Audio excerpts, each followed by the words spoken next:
On the hill. On the hill.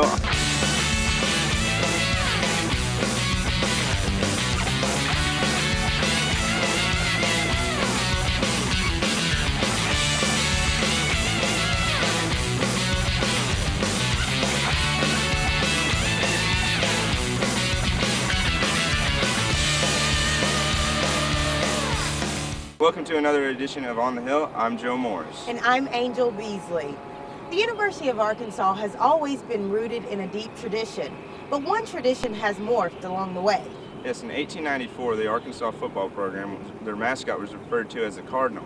But after a victory over the LSU Tigers, Coach Hugo Bezdek referred to the team as a wild band of Razorback Hogs.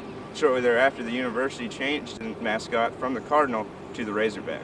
When I came to the university in 1921, Locke Morton, Elsa Renfro, myself, and my sister Marguerite were the only Native American students at the university. We were from the Choctaw Nation. In high school, in Oklahoma, I had illustrated our yearbook with my own style of cartoons, and I thought I was pretty good. During my first week, I made some snide remarks about the quality of the drawings of the Razorback hog. Some upperclassmen heard my remarks, and they decided that I would draw a better hog before they let me go to bed that night. Somehow, I pleased them with a standing Razorback. The drawing I made was used for several years by the Price Clothing Company, Tony's, Sarutan Rubes, their girls' prep squad, and the Arkansas freshman basketball team.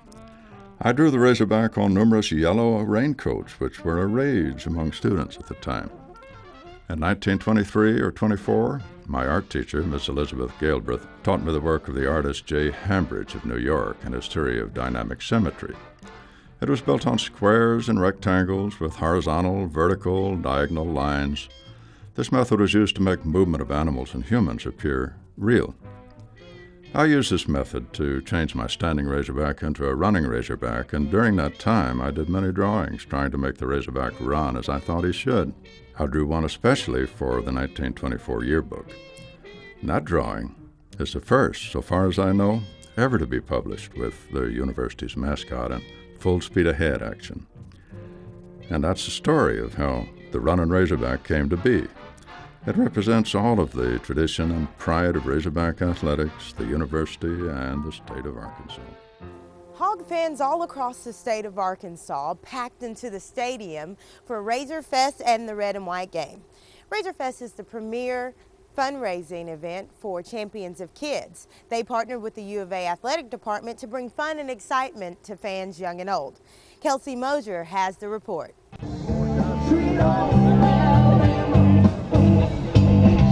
5 years ago, Rick Schaefer and Frank Broyles decided to make a sweet home tradition by combining Arkansas's appetite for football and community service. Since then, spring game day attendance jumped from 8,000 to over 60,000. When you think about our economy right now, it's a free event. So kids can come and have a great time. I believe if you've seen all the booths, they're going to have a great time. It's all interactive. See some of their favorite Razorbacks, and there's no cost. The cost is for the sponsors. Organizations like Dial and Disney pay for booth spaces. Close to $1 million has been raised so far to support nonprofit organizations for kids. You know what you're going to see? Smiles. And smiles are the universal language. And you can take kids, there are going to be kids here today that there's no way in this world they could ever go to a Razorback football game. You're going to see kids that go to every game because their parents are able to afford that, and you're going to see every one of them with that universal language, a smile on their face. Smiles for kids and these adults waiting for spring football, a universal symbol of Razorback athletics.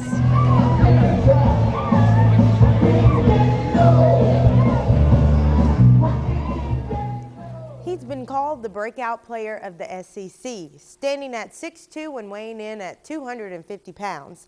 Tight end DJ Williams is no stranger to great plays here at the university. Leanna Payton sits down with the standout player.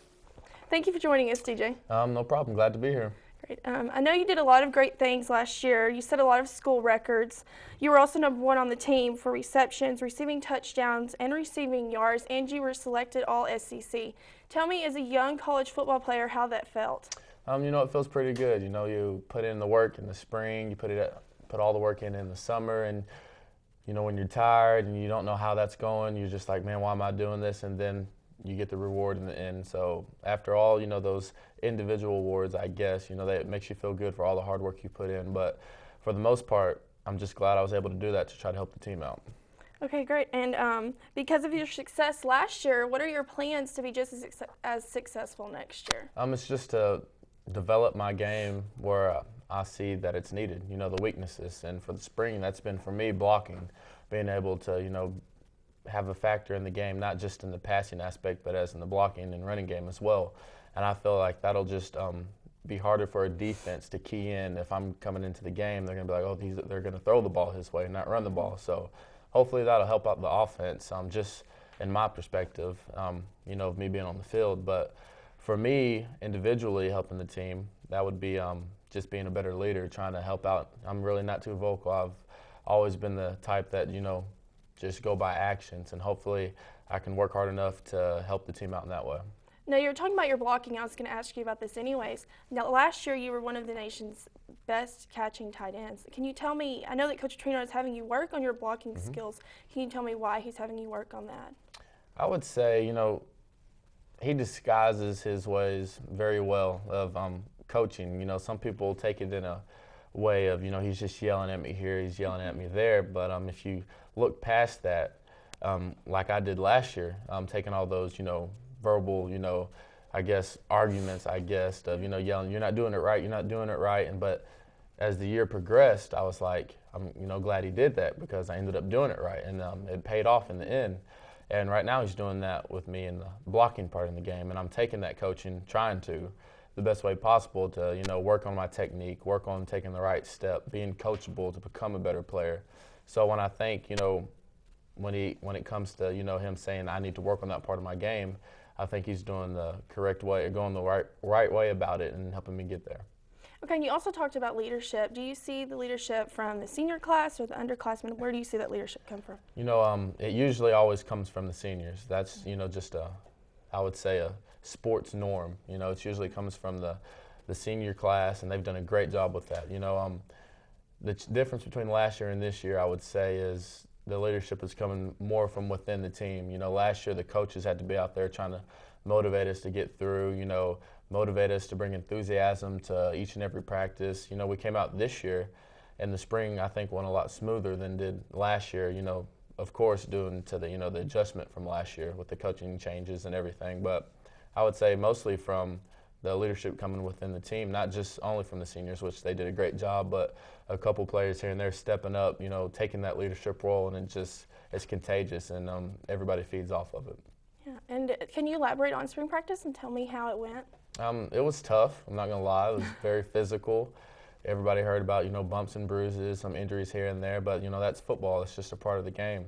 And we worked very hard, and I would say we're doing that not just because the coaches are making us do it.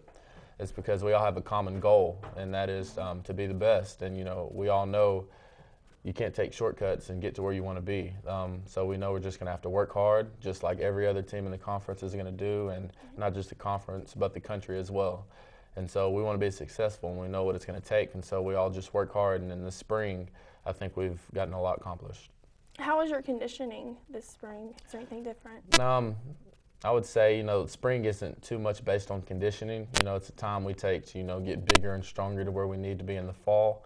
And in the summer, I would say we pick up the conditioning part of the game and try to keep that weight on to keep up with, the size and speed of the SEC. Okay, tell me about a big thing going on right now, the quarterback contest. Can you tell me about that? It's fun to watch.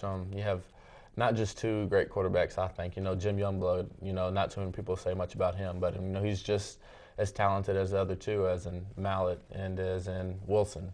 But to Wilson and Mallett, it's just a great battle. You see every day. You hear about it in the paper, you see it on the field, and we get front row seats every day to see the two heavyweights slug it out every round. And so it's going to be interesting to see how that works out. Everybody thinks it's a pretty much set decision, but they have a long way to go. They're both showing a lot of improvements from last year, and they're both great leaders, and it's just going to be fun to see how it works out. From a player's perspective, how is that your quarterbacks have to compete for the starting position? A lot of people say it would be better to have your leader